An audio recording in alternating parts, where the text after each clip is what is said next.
And we're live. All right. So, Netflix just released this new show called The Spy, starring Sacha Baron Cohen. And it's about an Israeli agent who infiltrates Syria during the Cold War in the 60s, and he rises up in the ranks. As a Syrian, I had to give some commentary on it. I'm going to bring in my cousin, too. He's the one actually recommended the show to me. Say hi, Ronnie. What's up, man? Hey, what's up, guys? Yeah, so you want to tell people a little bit about yourself, or should I introduce you? Well, you can go ahead. It's pretty simple. My name is Ronnie. That's it. Yeah, you can call him Uncle Ronzo or Ronnie or whatever you like. All right. So basically, my name is Ronnie Seikali. I'm half Palestinian, half Syrian. I've lived my entire life in Syria for about 25 years, and right now I'm in Canada because of the war that happened in Syria. Yeah. And that's basically it. Yeah, so, you're going to be seeing a lot more of Ronnie on the show. He's the man when it comes to insight, what's going on over there, what's happened, during the last, during the entirety of the war. 7 years. So, yeah, we're going to be doing a lot more episodes focusing on Syria and stuff like that. So, yeah, we're definitely getting our ass demonetized. We have to talk about it, man. There's a lot of stuff that is being said that there's no for the people don't know really what's going on. So you have to, try to explain it a bit. So give them our perspective to the matter. Exactly. There's tons of misinformation, disinformation, lying. It's really a mess. Even a lot of the lefty progressive YouTube channels are getting it wrong. And we gotta set the record straight. Because they don't know. Because they don't have the info, They don't have the intel that they need. Exactly. They just read whatever they find on articles that is written by, Al Jazeera. And they say it out loud. Yeah, man. Yeah. So, all right. Anyway, let's get to The Spy. So anyway, that's... about 2 weeks ago, I found this in my face while I was checking Netflix. I got back from work, and they suggested to me to watch The Spy. Now, I've heard about it. I heard that there's Sacha Cohen. What was his full name? Sacha Baron Cohen, or you can call him Borat, Yeah, just Borat.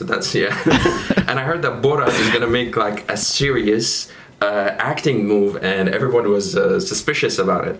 So I was like, okay, well, I think he could pull it off, but I didn't know what was it. So apparently it was about his cousin, the same family name, Cohen, and his name was Eli Cohen, and he's a very famous spy, Israeli spy, that infiltrated the Syrian government, you can say so, back from 1963, I'm gonna say, till 1967.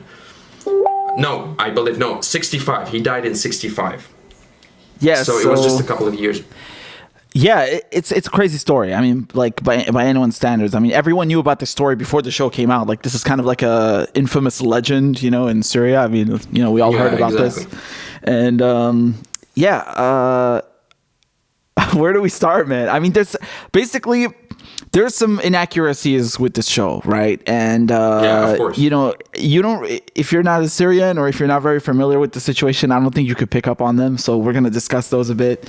Here's the thing: you're gonna believe whatever they tell you, right? If you see it on TV and you see Sacha Cohen just doing a movie about it and it's being aired on Netflix, so you're gonna believe whatever they say. And especially that they start, as you said earlier, they start with this sentence, inspired by true events. Exactly. That's when I knew there was going to be some bullshit, because they didn't say. Story. Yeah, they didn't say based on a true story. They said inspired by true events, so it's going to be a diluted, watered down version of the real McCoy, the real sauce. So I already knew to expect some bullshit. I mean, look, I don't want to, I don't want to diss the guy, and I don't want to diss the show. It was very good in general, but there's some things we got to talk about. So, of course. Yeah, of course. But they paid a lot of money. It's obvious. It shows. During the series, the 5-episode series, he was very good. Like I told you this before, the role, I think that he played it. Yeah, the acting. I didn't expect this from him. The acting, of course. It's amazing. I didn't expect this from Borat. It was good. So giving that, he's a comedian and he done that role very, you can see him. He was very committed to the role. So that was impressive. But and the production as well. Like they paid a lot of money. Yeah. But historical wise, it's not that accurate, and it like gives you a bad. It reflects a bad image of the Syrian people, and it shows them as, sorry to use this word, retarded. Okay, yeah. So, I mean, if people haven't watched this, I'm sorry, but spoiler alert, there's going to be a lot of spoilers here. Of course. But, you know, it is what it is. It's just history, so it doesn't matter, really. We're not telling you stuff that's, you know, not already known. But basically, the show starts like with him going to Argentina, right? And he meets with the general, right? Hafiz. And I mean, Hafiz, yeah. Yeah. What was the issue with this part already? Like you told me that this didn't make sense from the get-go. Yeah. Okay. So basically, he was not a general. Just to make sure, he was the ambassador, the Syrian ambassador in Argentina. Oh yeah. So the stories that have been told that he went to Argentina just to, you know, infiltrate the businessmen that were, because there's a lot of Arabs in Argentina and Brazil, and a lot of businessmen, famous businessmen. So he went there. He pretended to be Syrian with a lot of money, and he's a businessman and he owns what was it? Furniture, something related to furniture, something. Yeah. It was his father's company, which he inherited. Yeah, because the thing is, back then you had a lot of Arabs, especially Syrians, that had emigrated to Argentina, to Buenos Aires. Exactly. Yeah, so it would make sense for him to infiltrate that community, and you know, which is very smart. Like that's a very smart idea. It is very smart, you know. Yeah. And he met there the ambassador, the Syrian ambassador at the time, and his name is Amin al-Hafiz, which is. Skip forward 4 years, he's gonna end up the president of Syria. Yep. So he meets him and he becomes real good friends with him. And for some reason in the series, his wife, the president's wife, the ambassador's wife, she harasses him. You remember the scene? Yes. You saw the scene? Yes. I was kind of like, what the fuck is that? What the fuck is that? Like, I know people, like some people would like see that and would assume that it's normal, but it's. I don't know, to convey such message about the Syrian woman is just beyond me, and not just this woman. Like this happens all over the series. Yeah. Not just in episode 1. I agree. Each and every episode, they give you a different message that's not really the Syrian community or the Syrian society gives. So anyway, just to skip that. So he becomes really good friends with the ambassador, and the ambassador gives him the recommendation letter, right? Yeah. So he can enter the country. So after digging up and after doing a little bit of research, you can see an interview. You can see an exclusive interview with the president himself. Like after 40 years, it happened like 10 years ago, and the president says, like back in 1962. I did not know the guy. I have never met Eli Cohen. I have only met him after he was caught in Syria. And to prove that, like to give you the evidence that he never met him, he said like back in 1962 there was no Syrian embassy in Argentina. There was no Syrian embassies around the world. Yeah. So that gives you the whole series starts just. That's a huge plot hole. I mean. You know, that's because the whole story that stands on, that's the foundation of the story, that he gave him the recommendation letter. He went to Syria, and that's his access to the military and all the high class people. Exactly. You know, but it was all wrong. I mean, actually, hold on. First thing, I just wanted to say one thing, you know, because which you told me before, and I looked it up, and it surprised me a lot. This guy's actually Syrian. Like he's Syrian. This Eli Cohen, I always thought, oh, he's Israeli. No, he's actually Syrian because both his parents come from Aleppo. I was like, that's right. What? His parents are from Aleppo. They immigrated to Egypt. So I don't know if he was born in Egypt. Let me check it out. Yeah, he was born in Egypt. He was born in Alexandria.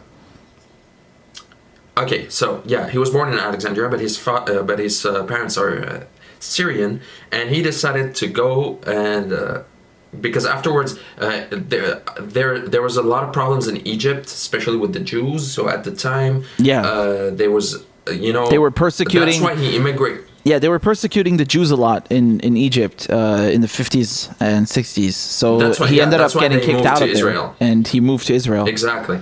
Yeah. Yes. Yeah. That's it. Yeah, so, but I didn't know he's Syrian. That's crazy, man. He looks Syrian, like, you know. He looks Syrian, yeah, I know. If you check out the photo, 100%, man. That's like a Syrian, you know what I'm saying? Like, here's another thing. That's another thing that people don't know, that there is, like, till this day, there are Jews in Syria. Very few of them, but there are. They still live there. Yeah, by the way, a couple of documentaries. No, hold on, sorry, I'm going to let you finish. I just wanted to make a point after. Yeah, go ahead. Yeah, there's a couple of documentaries talking about it, like showing you the families that are still there. And I don't know if you ever said this on your show, but I come from the ghetto, from the Syrian ghetto. Our parents, they used to live in the ghetto in Syria. It was like the Jewish neighborhood.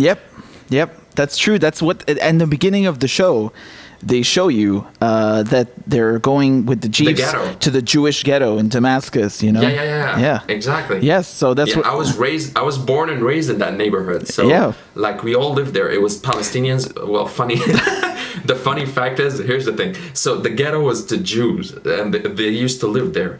And when the war started in 1948 in Palestine, all the Palestinians that immigrated from Palestine to Syria, the government made them stay in the ghetto with the Jews. So they all lived together there, you know. So all the Palestinians live there till this day. Yep, that's so we got our roots actually in that quarter, you know, the that's right. Harat al-Yahud. So that's the Jewish quarter in Damascus. Yeah, so that was actually quite interesting to see the show starting off right there. That was very, very cool. Because I think they were the soldiers were going to get the rabbi from there, right? Exactly, yeah. They were going to fetch the rabbi for his execution, because he requested a rabbi before they executed him, and they went to find the chief rabbi in Damascus, and they got him from there. Yeah, that's right. So that was a very cool point, because you remember when I was watching it, man, I texted you, like I sent you a screenshot. I was like, yo, look, it's Harat al-Yahud, like you know. Yeah, that's right. And that's cool. That's really cool. So so actually Eli Cohen, I mean, he's originally Syrian, you know, technically speaking, even though he's born in Egypt. Both his parents immigrated from Syria, and I didn't know that. I actually thought that I have no idea. Actually, I didn't know anything about him, but so basically, what we were saying before is there's this huge plot hole in the story, because as you were saying, there were no Syrian embassies anywhere. Exactly, at the time. That's crazy. I didn't know that. And so this makes no sense. The scene where you see him going to the Syrian embassy and courting Amin al-Hafiz, you know, who's the... It was actually funny, because in the interview with the president, with Amin al-Hafiz, he says, like, a lot of people, because it shows in the series that he gave him a fur coat for his wife, and what was it that was for him? Was it a watch or something? I think it was a lighter or something. So, like, people say that he gave him a fur coat, and for some reason it's very common, like it's a fact that he gave him a fur coat. So the president goes out and say, like, I've never met him, I wasn't there in Argentina at the time, there was no Syrian embassy, and he didn't give me a fur coat, you know. Like he actually went out of his way and to mention that he did not give him like any gift, because he didn't know him. Yeah, I mean, it's crazy, man. It's crazy. I don't know. People sprinkle details in there to make the story more spicy, you know. Of course, but like I told you, all these information that were thrown around at the time until this day were because of like media from media outlets from Lebanon and Iraq that just wanted to poke fun out of the Syrian government and how they let a spy, you know, to infiltrate them for like 3-4 years without even noticing. Yeah, damn. So that's why all these misconception, what do you call it? Misconceptions, Misconceptions, sorry, took place. So Yeah. Of course, the media must have loved it, man. I mean, the Lebanese, and the Egyptians, all the surrounding Arabic countries to make fun of that. I mean, yeah, of course. The funny thing about it that also people say that his name Kamil Amin Thabit, given that he was raised and born in Egypt, his accent was Egyptian. Yeah, that's the thing, man. This is a very important.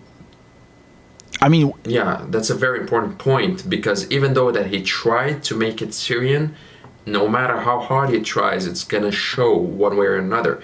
And again, the president says it because after he was caught, Eli Cohen, and in the interrogation room, the president went there, and he had to meet him because they told him, like, he got the word from the intelligence that we caught an Israeli spy that's been here for like 2-3 years. So he wanted to meet the guy and try to get something out of him. Yeah. And as soon as he talked to him, he said it in the interview. Like, I immediately knew that he was Egyptian. That he's not Syrian, that he doesn't come from a Syrian origin. Yeah. Because he says it because apparently he told him like he was in Argentina and he lived there, and he used to pray at the mosque.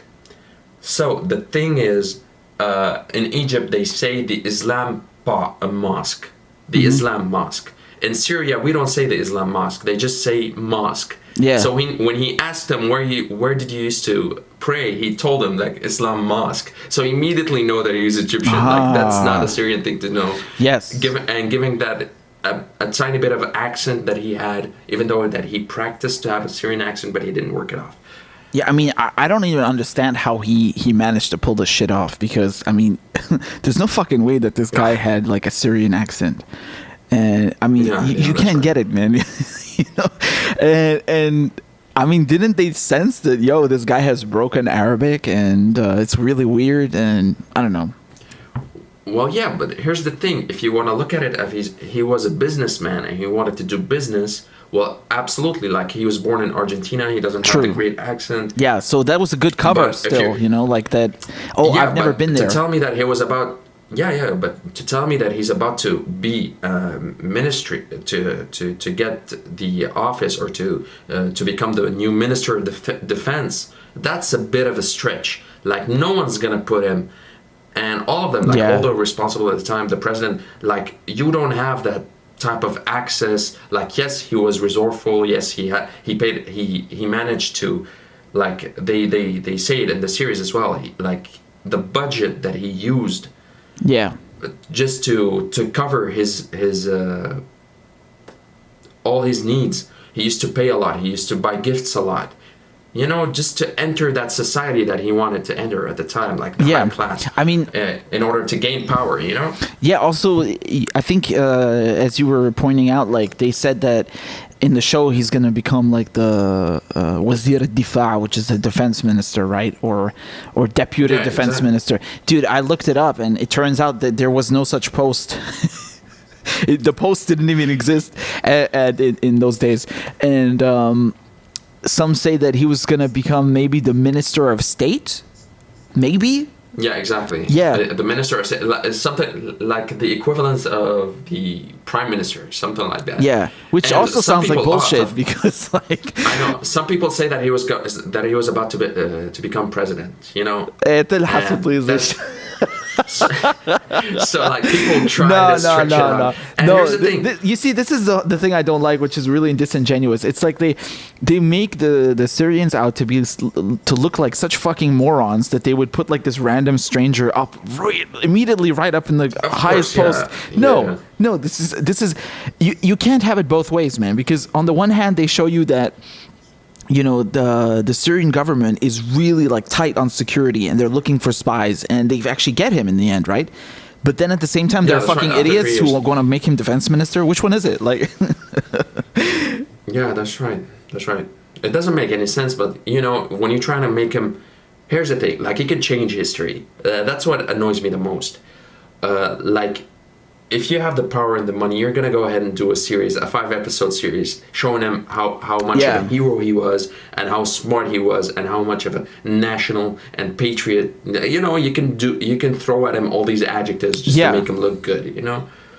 Yeah, of course, man. But I mean, at the end of the day, he was a good spy. He did his job, but he was caught at the end, which like makes him a meh spy, you know? Like if you were a good spy, you would have not get caught. I mean, at look, the end of it. Like, you gotta admit though that the whole thing is pretty intricate. I mean, I wouldn't say he's a mess spy. I mean, come on, man. He that's a bit too mean. That's a bit too mean. You could say he's a pretty good one. I mean, dude, he did fool a lot of people. Like, and of course, the whole plot with actually going to Argentina and then making his way with, you know, it's impressive, man. It's very, very intricate. But yeah, that's right. But that's not his job, by the way. That's the Mossad that you know planned all the process for him. He just had to be, you know, in that personality, in that. Yeah, but mindset that I feel this is a bit too ridiculous that like, oh, they were gonna make him defense minister. Dude, that fucking post didn't even exist. Yeah. Like. Yeah, that's right. You know, and I think it's a bit too naive. You know, they portray the Syrian people and the Syrian government as being like these complete morons or something. No, you know, it's right. Believe us, this is not the case.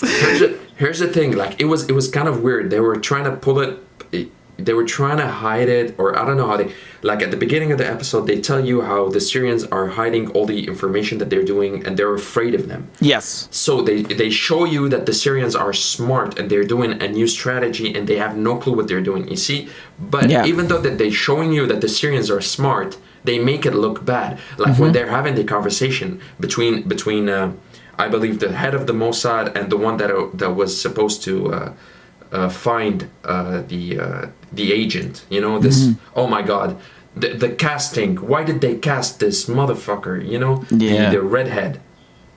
That was just a bad choice. Like, I love the actor, don't get me wrong, but he didn't look Jewish. He did not. Yeah, the handler. The handler, yeah, exactly. He looked white as fuck, his hair didn't match. I don't know, he's just too much baseball, you know. He's just a rednecks. I don't know. Just keep him in America. There was another thing also with the show that I wrote down. Yeah, like there's a part in the show where they showed in the Mossad headquarters, they had a picture of Al-Assad hanging on the wall, and yes, he was in the rank of general, but he wasn't a general in that time. You know, so he wasn't a general. He wasn't a general, but he was in the army. He was a lieutenant. Yes, yeah, he was a lieutenant colonel. But they showed him as a general, which is like, I mean, no, this is wrong. And this is wrong. But it was interesting to see it because you see, there were like, it's nice to see that their attention to detail. Yeah. It's just in a couple of places they messed up. That's true. That's true. But I mean, the other thing you pointed out to me, the taxi, you know, the yellow taxis. Oh yeah, that scene is just fucked up. That it doesn't belong here. What the fuck is it doing? No, this is so wrong. They show you this. It's a clip that was taken by someone in Syria in the 90s or 80s, and they took it and they used it. They just added this film grain effect on top of it. Some cheap film effect. It didn't make any sense. Yeah, and they try to pass it off. It's weird because it's from the 90s, right? There were no yellow taxis in the 60s in Damascus, you know. Exactly. And at the same time, I think that scene where he went, when he just got into the Mercedes and he was going to meet the founder of Hizb al-Ba'ath. Yes. Am I right? That was the scene. Yeah, when they put the hood over his head, yeah. Exactly. So because I'm trying to remember, I don't want to mix it up because it's been like a month since I watched it. Yeah. So he went there, and apparently, again with the historical facts, he did not meet the founder of Hizb al-Ba'ath, and that is the words of the founder of Hizb al-Ba'ath. And at the same scene, you can see also Amin al-Hafiz, the president, as well. Yeah. Before he did his. He never met this Michel Aflaq. So even that scene itself, it doesn't make any sense. Yeah, it's not true. They never met. It's just an exaggeration. I don't even know why they put it in there. You know, the thing also about the city itself. I mean, you know, they show you the Abu Ramani, district, but I mean, it looks like Cairo. I mean, it doesn't look like anything in Syria. It doesn't look like anything like Syria. I told you about it. Like I think it's more of. I don't know where they shot it. Like, we should check this out. I can tell you where they shot it. Take a guess, where? man. Jordan? No. Morocco? Yeah. Morocco, right? بالمغرب. Yeah, that was I told you this, like the architecture, the styles, it was Moroccan. Yep. But I assumed that they're going to shoot it in Jordan because it's the closest to Syria and they have access to it. Nothing like Damascus. I mean, really. I mean, Nothing. I was hoping that it's going to look a bit... Nah, man. No. It's nothing like Damascus. Like the alleyways, they used like very different alleyways. Yeah. The architecture, the places, for a millisecond, it's all different. For a millisecond in those like tight little alleyways, I thought, oh, okay, this is Baptuma. But after a second, you could tell, like, no, this is not Baptuma. You know, like... Yeah, and that's fucked up. Like, they should have been a bit more... Like, they spent all of this money. They should have been a bit more precise about these things. Yeah, I mean... Because here's the thing. Like, the only people that are going to watch this show, like, honestly, the only people that are going to watch are either Jewish, Israelis, Syrians... maybe like people from the Middle East in general, because because they're interested with this, you know. They're interested in the topic. So if it's not accurate, like that's just too bad. Yeah. So, I mean, in terms of the location and everything, I know they tried their best, man. You know, it's not like you can actually go and film there in Syria right now, but. Yeah, of course you cannot. You know, it could have been a tiny bit better. But they can't. But here's the thing: they can film in Palestine or in Israel. Yeah. There, I think the old city is the same. It's very similar to old Damascus. The same. They have the same architecture type. They have the same buildings. True. They have. So that would have been better as a result. But I don't know. I'm pretty sure there was reasons for them, whether it's budget reasons or whatnot. Yeah, the other interesting thing was that, like, every time they would cut to his wife, the color correction would change as well. It would, like, be completely desaturated and lifeless, right. And it was really weird.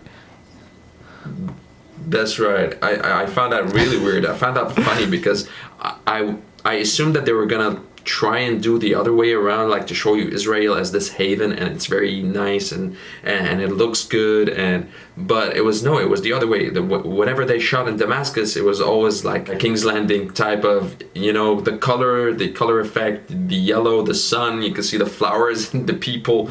But whenever they cut to his wife in Israel, they would just show you this lifeless Walking Dead, the wall, you know, the north of the wall, barely saturated area, and it was weird. Like, I didn't like that. And every scene with his wife was like unnecessary.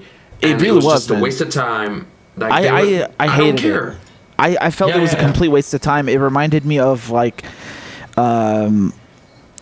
Narcos. With Pablo Escobar, like they'd have like all these like hugely unnecessary. Okay, some people are gonna argue with me now, but they would have a lot of scenes with the family, so I don't know.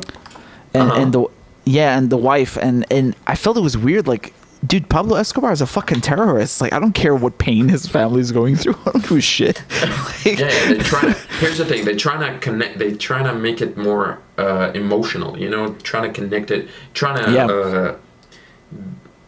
Which is, I think, like, if I would have been the director, I would have approached it in a very different way. Because I don't care about his wife. Like, we're talking about a spy here. We're talking about his trip, this 3 years of him dealing with the Syrian intelligence, with the Syrian army. Like, whether he's in the right or wrong, I don't care. It's a spy game, so you're going to have to fixate on his... how do you call it? His anxiety, how he's dreaming, how he's... exactly. They don't show that enough. Like, they only show you that he's angry twice and he misses his wife. And there was like one part where he gets mad in the store as well. Like, he's angry at the store. Yeah, because he's in the mentality of his character, of Thabit, of Camille Thabit. Yeah. Where he has all the power and he can do whatever he can. So that's what I need to see more of, because that's the interesting part. It's not his wife or his kids. Like, that's not interesting. He's just a person there. I need to know more about it, the spy, you know? Yeah. I mean, also there was this other thing about the eucalyptus trees that they planted on the Golan Heights. They say that they, because of that, they were able to take the Golan Heights like really quickly. I mean, I don't know how true that is. No one knows, man. That's the thing. Like, people can say it happened, people can say it didn't happen, but what is more likely, like he helped in the war, whether they like it, we like it. He was an essential part of why Israel won the war over Syria in 1967, because he got all the info that they needed. He got all the plans. Exactly. So it's not just about some trees. It doesn't matter in the end. In general, he did help them. So maybe the tree thing is a bit over, because like stated, yeah. Because they make Syrians look like fucking morons at the end of the day. Yeah, I mean, I felt like here's some trees. Here's some trees. Put it wherever you want to hide yourself, and they put it like it's dumb. I can't honestly believe that they would do that. I feel like it's kind of an urban myth, man. I don't know if that's 100% true. Because they also show you that he went to Golan Heights, which is actually true because there's pictures of him. But it also takes it to another step where he went and he saw all the military. Because taking a photo is one thing, but like in the series, they show you that the general there took him to try out a gun, and he was looking at kids and he was telling them to shoot them, making them this North Korean fuckers, just trying to kill this was kids. Obviously some propaganda bullshit. This was like, I mean, of course they were playing a trick on him, but this was some propaganda bullshit. Like, all the Syrians are so heartless. They just sit in bunkers and shoot the civilians like Nazis or something. What the fuck? Exactly. Yeah, like Nazis. It was like, it gave you that vibe. Yeah, I mean, that's just ridiculous. Also, there's another thing though, because, I mean, even if they actually took him underground and showed him the bunkers, which is technically possible. Who knows? But even if that's true, there were a lot of scenes in the first episode when he's in Argentina, and then multiple times when he's in Damascus, where this motherfucker is suddenly like the Prince of Persia, and he's like jumping through buildings and and climbing up the roof and going up windows. I mean, what the hell? Okay, one time, fine. 2 times he's lucky, but not 3-4 times. Come on, man, that's ridiculous. Like, he's suddenly Rambo. Well, this is Sacha Baron Cohen, man. I don't give a shit about that, because they're just trying to make it a series. He's trying to mix it up, put some action in it. But it doesn't make any sense. Like, they're trying to make him James Bond, because James Bond can do anything. Exactly. They're trying to make it look like James Bond, and I felt that was useless. It doesn't matter, because yes, we know that this guy was an effective spy. He smuggled tons of information. He doesn't need to be climbing up sides of buildings like James Bond to make your point. Exactly. You know who I like the most? Like the person, you're gonna guess this, like the best character in the series. Can you guess it? Mazi, exactly. The security guard, the head of the. Oh my god, like that fucker is Syrian. You can that is some Russian Suri, خلاص. Russian skilled, Syrian skilled intelligence man. Like, I'm telling you, 25 years there, and I know them. Like, so. No, hold on a second. Hold on. I don't think we're talking about the same guy, man. Hold on. I was talking about Mazi, which is the nephew of the general. I think you're talking about Swedi. Not exactly. Yeah, not Swedi. Yeah, I remember. Yeah. This guy is Akid. They recruited this guy straight from the Mukhabarat, man. Yeah, man. Like, he took it. Like, we want someone that looks like a Syrian intelligence guard. Oh my god, man, that looks exactly like them. And he has the persona, he's very smart, and they show you that, even though they're trying to make him look bad. But oh my god, when I was watching the series, oh fuck, like, that's the man, he's doing his job good. He's doing his research, like, since the beginning. Like, he was afraid of this guy Cohen, and he's the one that caught him at the end. Exactly. Yeah, he was skeptical from the start, and he got him in the end too. And I mean, when I looked up how they actually caught him in the end, there's no clear answer from what I could tell. That's right. The thing is, I mean, of course, there's. I'm sure the government knows how it happened. They have a record of it, but I think maybe they're keeping it secret. Well, here's the thing. Maybe they don't want people to know how it actually happened. Maybe they did it in a secret way. Maybe someone tipped them off, and they don't want to expose that agent or that person who tipped them off. Oh, by the way, okay, so they're going to make up a story about interference or something. Who knows, man? Who knows? Yeah, that's right. Of course, no one's gonna know the real answer, because there's a lot of theories that are flying around, and I told you, like, there's a couple of them. First of all, a lot of people say that it was embassies. Like, this is the most common stories that that the Indian embassies picked up. Yeah, the Indian embassy and the Egyptian embassy is another one that they picked up the interference exactly. From they his picked Morse up code. a signal, and they told the intelligence that there's something interfering, and we don't know what it is. Yeah. So the search began, and the government, like, they got this device, and it shows this in the series. That's the accurate part. They got this device from Russia. And by the way, this theory, the president, he confirms this theory. That yes, when there was an interference, but he didn't say who told him about it. But a security general or a general in the army, he told him, like, we need this device so we can pinpoint the location of whoever is using the Morse code. So he told him, like, okay, go ahead and buy it. He called the Russians. He told them, he asked them, like, do you have this weapon? Do you have this machine? Sorry. And they told him, like, yes, we do. So he sent someone to get this machine, and they started until they eventually got him. So this is the real story. But how it happened, we never know. So it was a machine that caught him. But a lot of people as well say that it was not just the ministries, the embassies. A lot of people say that at the end, Eli Cohen, he started befriending American spies. So there was 2 American spies at the time, and the Syrian intelligence knew about them, and they were under surveillance. So when they saw Eli Cohen with them, that's where everything got fishy, and they started, following him step by step until they caught him at the end. Yeah, I mean, I didn't hear that. I hadn't heard that until today, like when you told me, and I mean that would also make sense because if he's hanging out with people that are already being tailed and surveilled, then I mean, of course he's getting his hand caught in the cookie jar, like. Why the hell are you doing that? So if that's how they caught him, then he's dumb. Like, I'm sorry, if that's the way that he was caught, then I don't think so. I don't think it was. That's textbook. That's textbook. Don't do that shit. Don't go with other spies. I think he would have known, man. I think he would have known. Plus, they're working together. The Americans and the Israelis. So, I mean, I think they would have told him. He would have had contacts there probably and known to avoid them. And I don't know. I mean, he strikes me as a guy who, knows what he's doing when he's dealing with people, because when he got caught, he never got caught,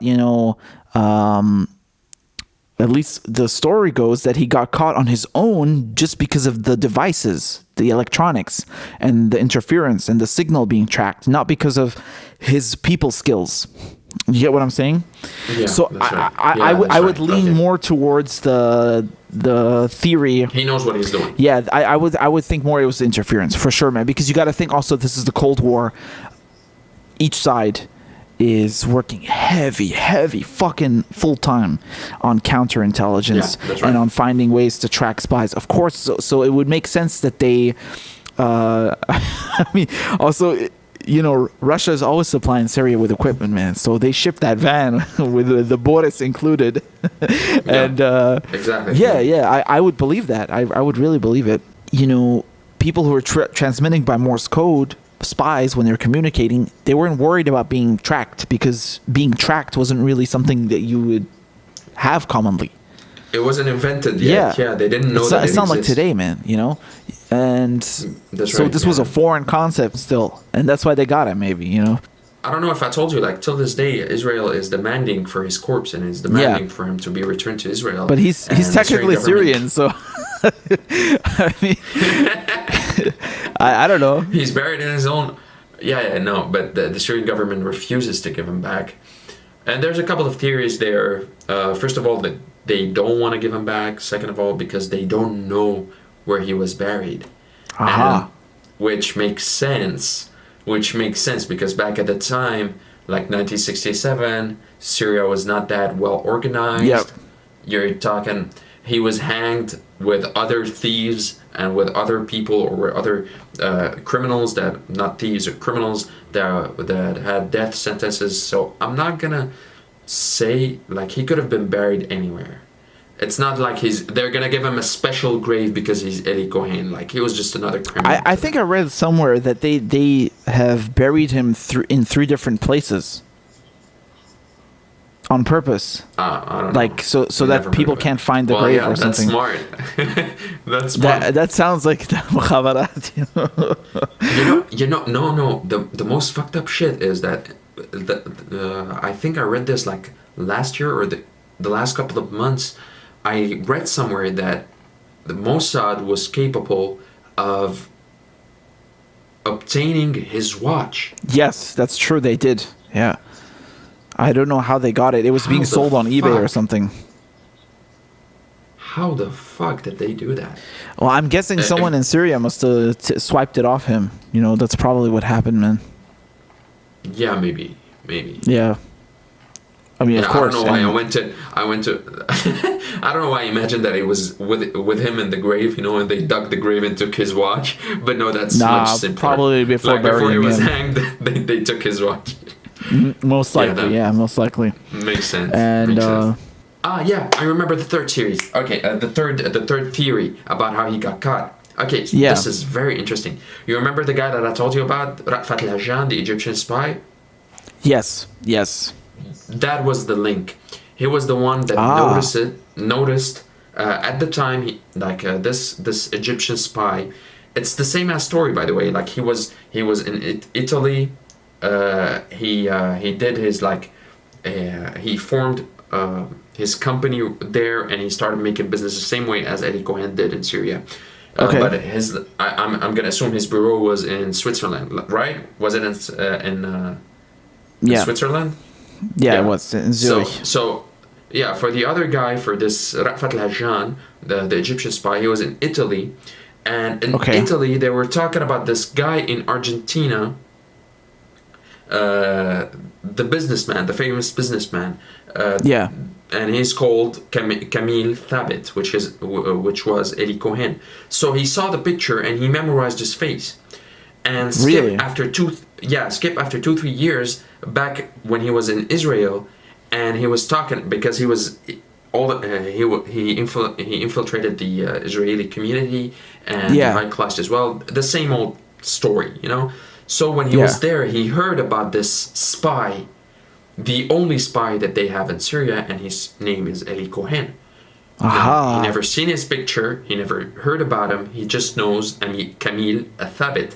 So when he saw a picture by mistake, he immediately remembered that this guy is this guy, and the Syrians are getting fucked, So he immediately told the Egyptian intelligence, like, okay, you need to tell the Syrian intelligence immediately that this guy is a spy. Eli Cohen is a spy. So that's how they found him. Like I said before, it could have been that a source told them, and they didn't want to expose the source. Exactly. Being Rafat, what's his name? Al-Hajjan. And here's the thing: this is not the first. This is not the first time that this Egyptian intelligence helped, because there's always like this link between them and the Syrian government. Because the two. Yeah. So especially in the war, like whenever there's terrorists or people or they always help each other. Like if they have photos of people or spies or. So, I've seen that. I honestly know that there is a link between the two of them. But to hear that it goes way back to '67, which makes more sense at the time, because there were more of it. They're working together. Yeah. Yeah. So. That also makes sense. That does make sense. It does make sense. We'll leave it here, and we'll be back soon to talk about what's happening in Syria and all that jazz. Absolutely, man. Thanks for having me. Yeah, of course, man. All the time, anytime. All right. Take care, man. Ciao. Ciao.